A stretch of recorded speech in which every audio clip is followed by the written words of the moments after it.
guys, Louise here with Red Pointy Dog Training.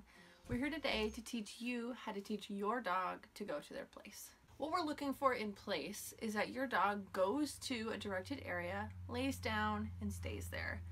So for today, we have a couple prerequisites that your dog should know before we teach them to go to their place. They need to know how to sit on cue and how to lie down on cue. So if your dog doesn't already know those behaviors, take some time to practice those first. Some tools that you're going to need for today are a clicker, so make sure your dog is familiar with the clicker and has used it before in training. Some yummy treats, something that your dog is motivated by and will maintain their attention. And a placemat. So a lot of people just use their dog's bed. You could use a piece of yoga mat, you could use a bath mat. For today, Monzo is using a crocheted dog blanket. You just want to make sure you're using something that's distinctly different from the floor that you're training on. Alright you guys, I'm here with Monzo. He's going to help me out while I show you guys how you can teach this behavior to your dog. So remember that prerequisite behavior, we want to make sure that your dog can both sit and lay down first. So I'm going to go ahead and warm Monzo up with that. Good boy, down. Nice job. Got some yummy treats in my pocket. So we'll just practice some of those with him to start. So before we get started, I also want to mention, what is your goal behavior? So for me and my dog, the goal in this place behavior is that they go to the bed, they lay down, and they stay there.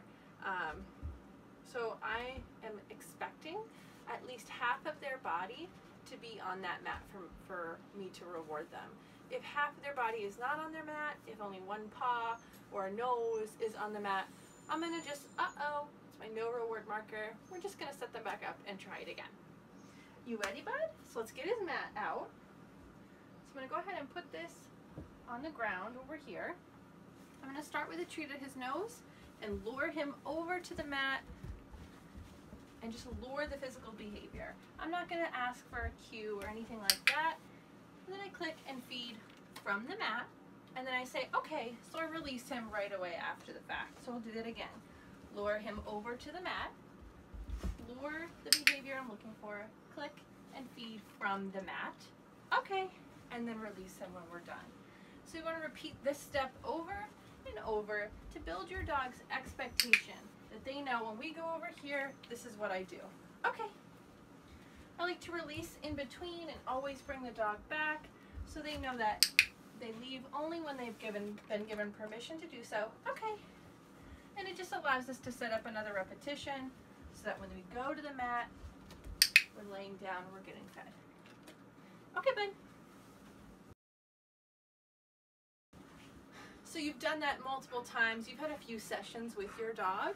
They're starting to understand what our goals are, and they know what we're expecting from them. So now we're going to ask for more. So I'm just going to point to the mat, and if my dog does a sit, I would lure him down, click, and feed off of the mat. Okay, and always release. Okay, mine. So I'll just show you that again. So we're pointing and seeing if they make the connection. If they sit, I'm going to go ahead and lure them down and feed them from the mat. Okay. So we're pointing. If they do the sit, and lure the down and feed from the mat. Okay. This is just helping them to start to learn the behavior without a food lure. But we're not expecting the whole shebang. Okay, just part of it for now. So again, this would be many repetitions before we move on to step 3. Okay. So for step 3, we're going to ask for even more and push our criteria a bit more. So we're going to ask that Monzo go to the mat and lay down without me luring or helping him at all. So I'm still going to gesture to the mat with my hand, and I'm just going to wait. If he sits, I'm going to take a step back. I'm just going to look at the mat and see if he offers the down. Go ahead and wait about 20 seconds. And if your dog doesn't offer the down, go ahead and lure them. So you're going to go back to step 2, lure them in the down position, click, and feed from the mat. Okay? Let's try it again. So I'm just gesturing to it, waiting for him to follow through with the correct behavior before I reward. Okay, good boy.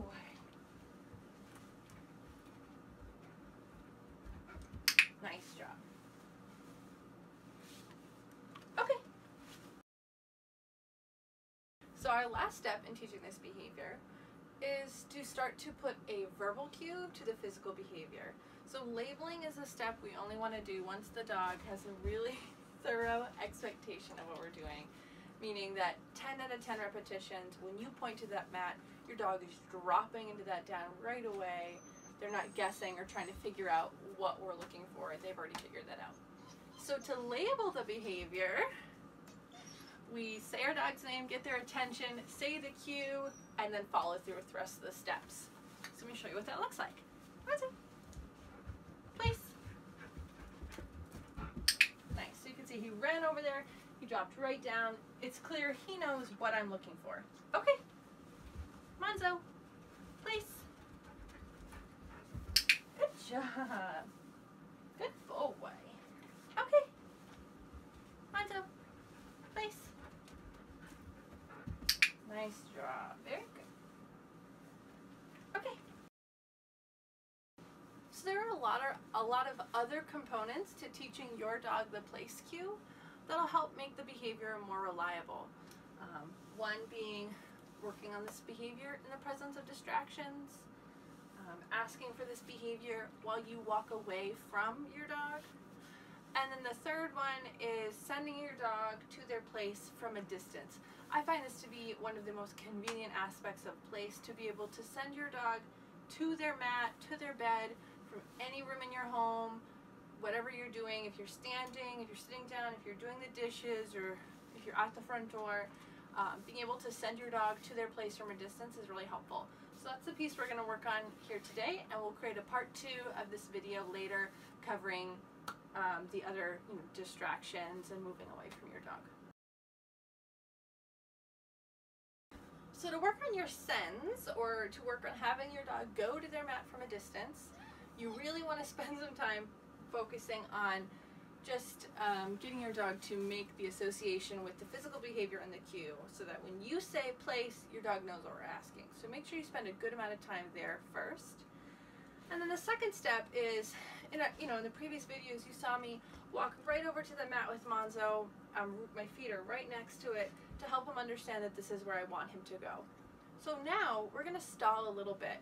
So instead of me walking right up to the mat, I'm going to stop about 8 inches from the mat and just point to it.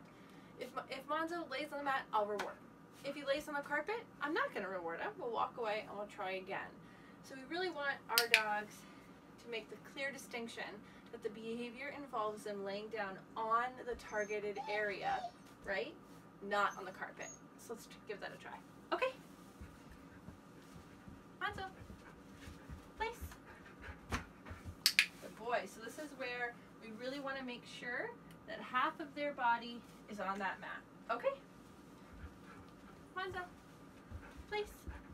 Good boy. Okay. And then over time, we can stall further and further. Monzo, place. Good boy. Okay. Moment. Monzo, place. Good boy. Okay. Monzo, place. Good job. Excellent. Okay. All right, so there you have it.